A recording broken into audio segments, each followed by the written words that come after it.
Kaleshwaram project మీద జరుగుతున్నటువంటి కుట్రల్ని పటాపంచలు చేయాలి.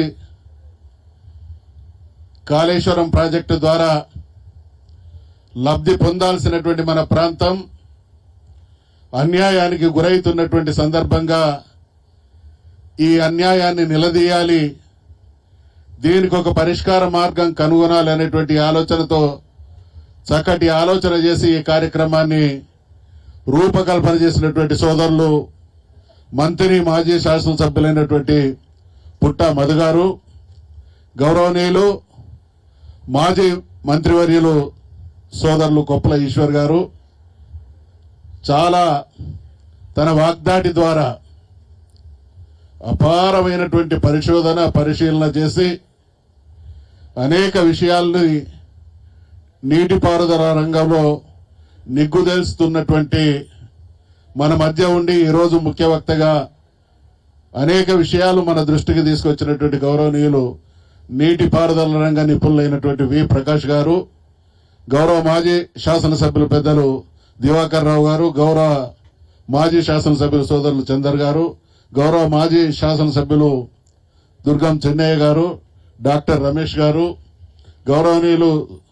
పెద్దలు మాజీ శాసనసభ్యులు విద్యాసాగర్ రావు గారు, సోదరిమణి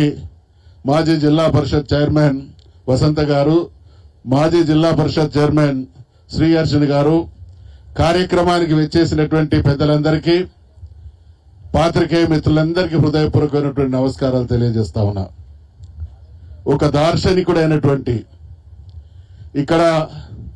నీళ్లతో పాటు తెలంగాణ రాష్ట్ర సాధన జరిగి తీరాలి, తెలంగాణ సమాజం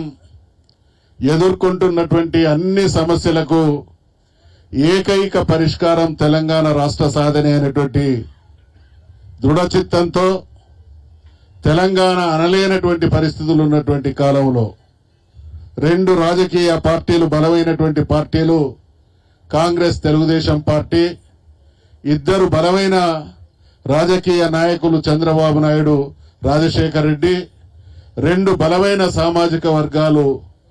రెడ్లు కమ్మలు, అన్ని అనుకూలమైనటువంటి పరిస్థితులు వారికి ఉన్నటువంటి కాలంలో ప్రతికూలత తెలంగాణ అనేటువంటి పదం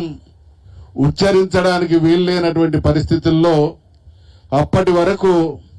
సమైక్య ఆంధ్రప్రదేశ్లో తెలంగాణకు జరుగుతున్నటువంటి ద్రోహాన్ని అనుక్షణం గమనిస్తూ వచ్చినటువంటి మాస్టర్ మైండ్స్ కామర్స్ చదవాలనుకునే 10th ఇంటర్ విద్యార్థుల తొలి ఎంపిక కేసీఆర్ గారు, ఆనాడున్నటువంటి ముఖ్యమంత్రి చంద్రబాబు నాయుడు కరెంటు ఛార్జీలు పెంచాలనేటువంటి నిర్ణయం తీసుకున్నప్పుడు ఇక తెలంగాణ గడ్డ మీద తెలంగాణ ప్రజల హననం సాగబోతుంది కాబట్టి వీటన్నిటికీ పరిష్కారం తెలంగాణ రాష్ట్రమే అనేటువంటి ఆలోచనతో ఆ ప్రయత్నం చేసినప్పుడు ఆ ప్రయత్నంలో మొదటి నుండి ఈ రోజు వరకు కలిసి పనిచేస్తున్నటువంటి మిత్రుల్లో ఒకరైనటువంటి ప్రకాష్ గారు ఈనాడు మనకు నీళ్లకు సంబంధించినటువంటి కాళేశ్వరంకి సంబంధించినటువంటి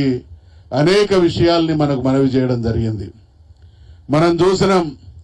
సమైక్య ఆంధ్రప్రదేశ్ కొనసాగిన నాళ్ళు అనేక రకాలైనటువంటి దోపిడీ, మన నీళ్ల దోపిడీ, మన నిధుల దోపిడీ, మన నియామకాల దోపిడీ, మన భూముల దోపిడీ, అన్ని రకాలైనటువంటి దోపిడీ సాగుతున్నటువంటి క్రమంలో నీళ్లే అన్ని సమస్యలకు పరిష్కారం. ఆనాడు ఉన్నటువంటి మన సమైక్య ఆంధ్రప్రదేశ్కు సంబంధించినటువంటి వలసవాదులు, ఆ రోజున్నటువంటి పాలక వ్యవస్థ ఈ ప్రాంతానికి దక్కాల్సినటువంటి నీళ్లను కొల్లగొట్టుకుపోయి ఏ రకంగా అన్ని రకాలుగా అభివృద్ధి చెంది మన మీద పెత్తనం చెలాయించిల్లో ఆ వాస్తవాలన్నీ అర్థం చేసుకున్నటువంటి నాయకుడు కాబట్టే తెలంగాణ రాష్ట్ర సాధన కోసం ఉద్యమం సాగుతున్నటువంటి క్రమంలోనే తెలంగాణ రాష్ట్రం సాధిస్తే మొట్టమొదటిగా నీళ్ల సమస్య పరిష్కారం చేయాలనేటువంటి సుదీర్ఘమైనటువంటి ఆలోచన చేసినటువంటి నాయకుడు మన నాయకుడైనటువంటి కేసీఆర్ అనేటువంటి విషయాన్ని ఈ సందర్భంగా మనవి చేస్తా ఉన్నా. మనందరికీ తెలుసు ప్రపంచ చరిత్రలో నీటిని ఒడిసిపట్టి ఆ రోజు ఆ దేశంలో ఉండేటువంటి ప్రజల అవసరాలకు పాటు రాబోయే తరాల అవసరాలను కూడా దృష్టిలో ఉంచుకొని పాలన చేసినటువంటి కాకతీయులు మీ అందరికీ తెలుసు, మనందరికి కూడా తెలుసు. మనమందరం ఇప్పుడు ఈ భూపాలపల్లి జిల్లా వాస్తవ్యులం ఇక్కడ చాలా మందివి. భూపాలపల్లి నియోజకవర్గంలో భూపాలపల్లి జిల్లాలో ఒక గణపురం ఉంది, ఒక లక్నవరం ఉంది, ఒక లక్నవరం, గణపురం, రామప్ప, తర్వాత బొగ్గులవాగు, మా దగ్గర భీమ్ గన్పూర్.